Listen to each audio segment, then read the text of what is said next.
If you don't go, you don't know. For some reason, they'll hesitate. This is new students, you know, new people usually. If you hesitate on launch, what's going to happen is that your wing is going to continue to fly. It's going to lose momentum. Then you're going to run forward. The lines are going to be slack. The glider's going to be falling down, and it's not going to be flying. And you're going to throw yourself off the mountain with a half-flying glider. So if you're going to launch, launch. If you're not going to launch, don't launch. But don't do half launch. You have to abort the launch at the end because you can't launch, then that's not the same thing as hesitating, right? So you can't hesitate. You will be instructed about this today. If we see gliders in the air, see.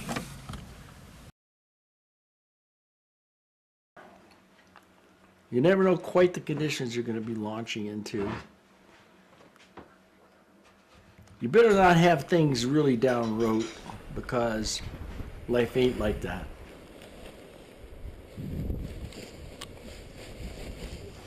Completing goal is actually the objective.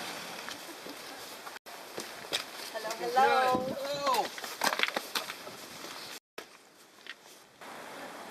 When I was 6, I jumped off the back of my porch with a sheet attached to my wrists and my ankles.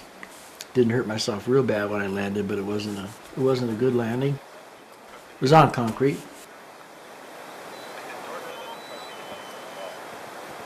We do have a reserve parachute on board in case we need to use it.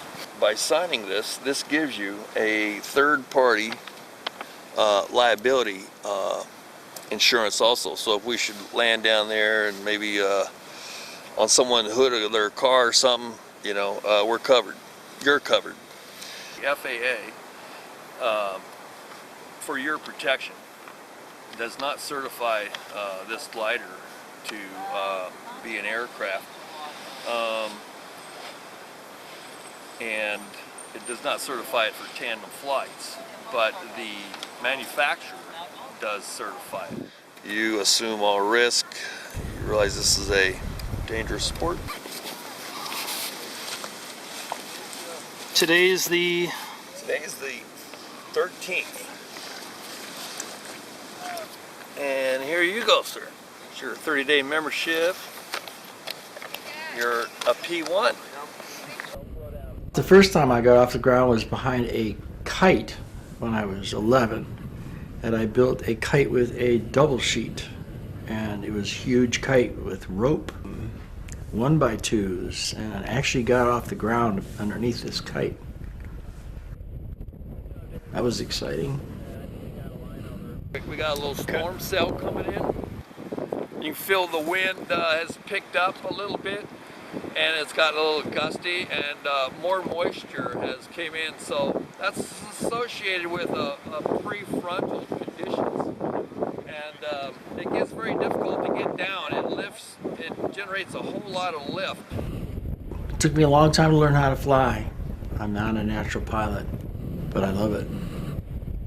You know, another 10, 15 minutes, and then we'll have post-frontal conditions, and those are much smoother and calmer, not as gusty. Starting to look like a party up here again. It's called parawaiting. So everyone's telling stories about their last flight. Big ears, I couldn't get down. I just couldn't get down. Oh, wow. There was a gust front that was coming in. I had to try to get down. Yeah, and my glider took it a down. couple little claps and then it won't catch it. I did.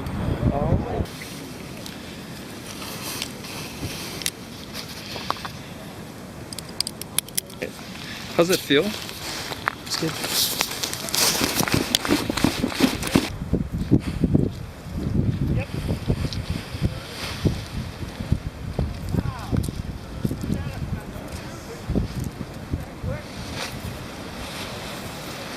I've had my whole life, I've had flying dreams. I always wanted to fly like Superman, but I didn't want to fly real fast because Superman flies scary fast.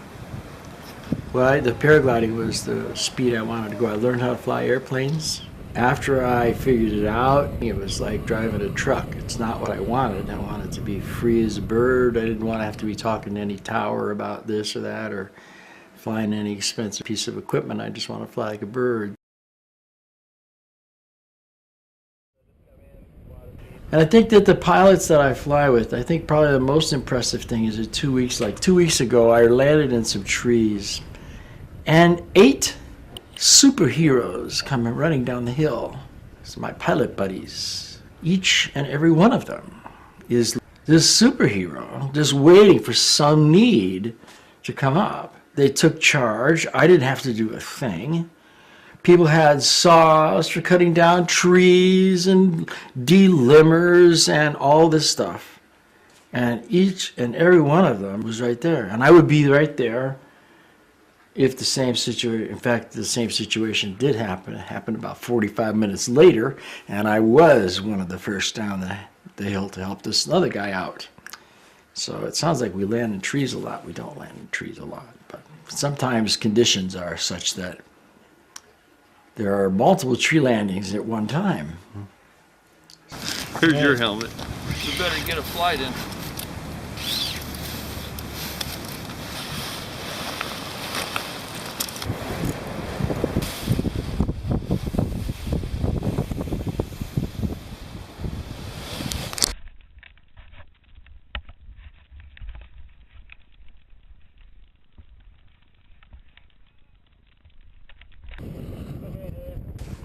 I was flying at Oceanside last year. And I was up maybe 150, 200 feet above launch, and the wind was coming in fairly strong. And over to my left, there was a kestrel hawk. He was not very far from me, so close that I could see his eyes. And every so often he would look over at me, and I would look over at him. And then he would look down, and I would look down. And I realized that to this guy, I probably looked like just a big bozo. Here I am just flopping around up in the wind, and he's looking down, and he's looking for a blade of grass to move so he can strike.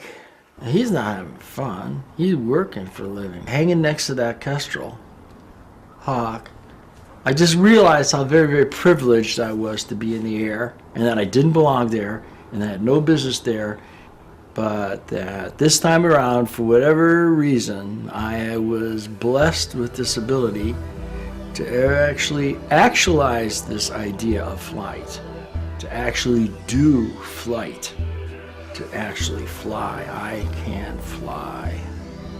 That's an amazing thing. That's just amazing.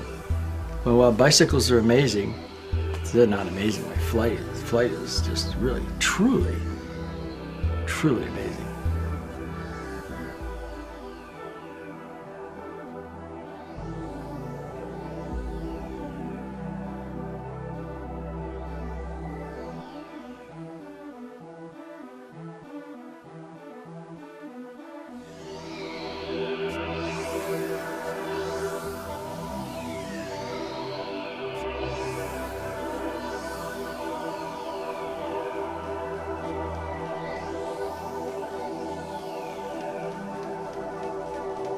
There is a point to life.